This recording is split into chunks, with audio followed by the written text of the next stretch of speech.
আপনারা জানেন বাংলাদেশের ভিতর এই মণ্ডাবলম্বনে সবচেয়ে বড়, এবং এখানে গতবারও আমি এসেছিলাম। এখানে সব সময় শান্তি শৃঙ্খলাভাবে এই পূজা অনুষ্ঠিত হয়। আপনারা আরও জানেন এটা কিন্তু একটা ধর্মীয় অনুষ্ঠান, এটার কিন্তু পবিত্রতা রক্ষা করা আমাদের সবার দায়িত্ব। আপনারা সবাই এটার পবিত্রতা রক্ষা করবেন এবং এই ধর্মীয় ভাব গাম্ভীর্যেরভাবে যেন এটা সম্পাদন করা যায়, এটা আপনারা সবাই চেষ্টা করবেন। আরেকটা হলো, এখানে পর্যাপ্ত সংখ্যক আইন শৃঙ্খলা বাহিনী নিয়োগ করা হয়েছে। এখানে পুলিশ আছে, আনসার আছে, সশস্ত্র বাহিনী আছে, তারপরে আপনার মহিলাদের মন্ত্রণালয় থেকে আমাদের স্বেচ্ছাসেবক আছেন, সবচেয়ে বেশি আছেন আমাদের পূজা কমিটির স্বেচ্ছাসেবক। তারা কিন্তু দিন রাতই এটা আপনাদের বিভিন্ন কাজে সহায়তা করতেছেন এবং এটার আইন শৃঙ্খলা যেন ঠিক থাকে এটা সহায়তা করে যাচ্ছে। তবে আপনারা জানেন যে চিটাগাঙে স্পেশালি খাগড়াছড়ি এবং গুইমারাতে একটা ঘটনা ঘটছে। এই ঘটনাটা ঘটার উদ্দেশ্য ছিল যেন এই পূজাটা শান্তিপূর্ণভাবে যেন না হতে পারে।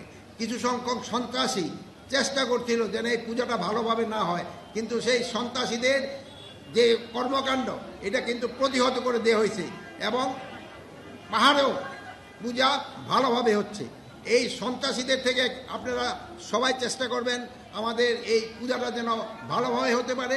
সন্ত্রাসীরা কিন্তু সব জায়গায় চেষ্টা করবে এবং সন্ত্রাসীদের কিছু মদতদাতা রয়ে গেছে, এরা দেশে বাইরে থেকেও মদতদাতা রয়ে গেছেন।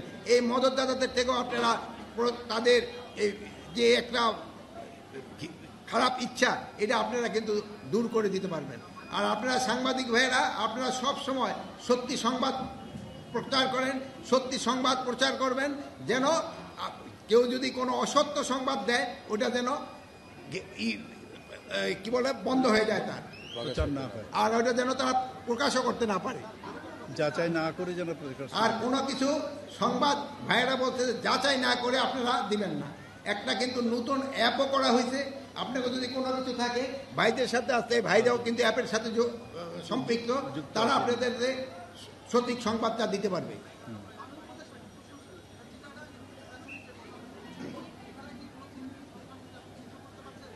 চিহ্নিত সন্ত্রাসীকে চিহ্নিত করার জন্য ব্যবস্থা নেওয়া হয়েছে এবং কিছু সংখ্যক সন্ত্রাসীদের আইনের আওতায় নিয়ে আসা হয়েছে।